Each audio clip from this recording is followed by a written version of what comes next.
Hey, welcome to the shortwave radio channel, and playing around, of course, with the Tecsun PL-600. So my first shortwave radio, back then there were no DSP receivers, or not really something that were coming out yet. Most radios, when the Tecsun PL-600 came out, were still analog PLL. So there's no muting on the 600. There's no muting on the 600 series, actually. PL-600, 660, 680. And, you know, it has its flaws. One of the biggest flaws that I noticed on the 600 was its harsh audio.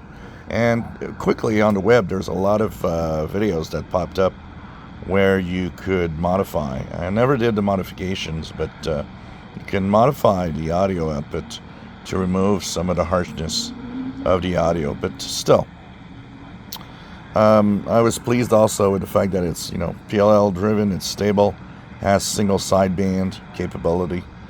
And I was very surprised at how sensitive it actually was when I got it. It's quite heavy for a little portable, and it's a bigger portable than say a Tecsun PL-330, but still, it's surprisingly heavy. You see that there's some parts in here. Of course, uses AA batteries. The single sideband part uses a BFO, so this is, of course, using knobs to center on sideband. What's nice is I found very useful the fact that they had a little dent, a center dent, or a zero. I call that the zero dent, where they, where you're pretty much centered on the BFO. So when you tune around, lowers the chances that you might be really off frequency when tuning. Now, because it's, of course, a single sideband unit, and it's not always easy to, and this is probably one of the biggest problems that I've seen from a lot of people. There's no upper or lower sideband on this thing. It's definitely just using a BFO, and it's SSB. So, what comes to mind is a lot of people are like, well, I got an SSB or single sideband radio, but where do I get, an upper or lower sideband radio? Well, SSB is upper and lower sideband. It's just that in a radio like this, the knob, the BFO knob, does the job, and that makes it more difficult to tune around single sideband. One of the most often seen comments on the 600, the 680, although 680 has upper lower sideband separately, is how difficult people find it to fine tune on any single sideband signal, amateur radio, utilities, and so on. And definitely it is a little something. A lot of people don't know that little, here on the bottom, there's a little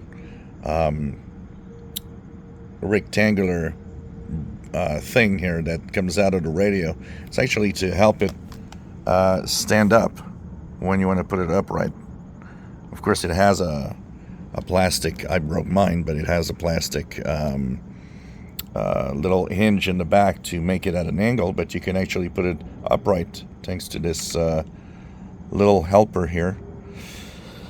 Overall, I still think it was a good value. I remember paying this Canadian it came out to about 75 to 80 Canadian dollars back in the day, which is dreadfully inexpensive for a radio that does it all, which is, this radio is actually a radio that goes up to 30 megahertz, so it's really a communications receiver, basically. Of course, antenna jack on the left side. It has the DX normal local switch for sensitivity, tone, treble, and bass, or bass.